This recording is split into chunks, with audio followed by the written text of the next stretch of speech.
Mayor, ito pong sinasabi nung isa na nag-iimbestiga na para bagang, oo, yun daw pong mga questionableng proyekto na pinuntahan mismo ng presidente ay nasa NEP. Opo, hindi ito insertion. Na para bagang ang dating, kapag nasa NEP, wala nang kinalaman ang isang mambabatas. Diyan ho ba sa inyong mga inilantad sa presidente at sa inyong pagsasaliksik, NEP projects ho ba ito? Well, may mga combination po ng NEP at may combination po ng mga insertion. Sa pananaw ko po, kasi ho, sa NEP, nandun na po yung pork barrel.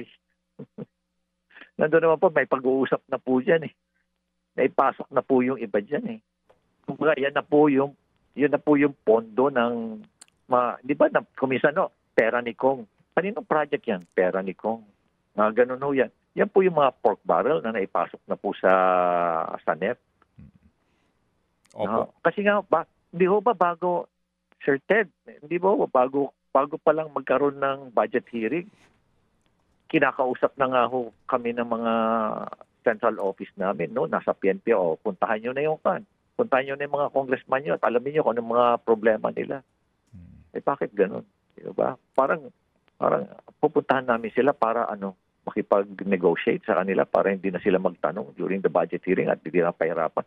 Ganun ba yung pananaw dyan pala sa budget hearing na i-intimidate ka para lang mag-give in ka sa mga parochial concerns nila? Is that the right way to do it? Di ba? Dapat ang pag-present ng budget is ito kasi ang kailangan ng bayan. Hindi yung ito yung kailangan mo. Diba? Dapat ho gano'n. Kaya kailangan ho talagang alam nyo, mag-attend ho kayo, Sir Ted, ng mga budget hearing. Mag-prostate lang kayo. Diyan sa house. Ako lang ho, ilang beses na ako nag-attend dyan. Nagugulat ho kayo. Pero sa Senate, I don't know, maayos talaga ho doon.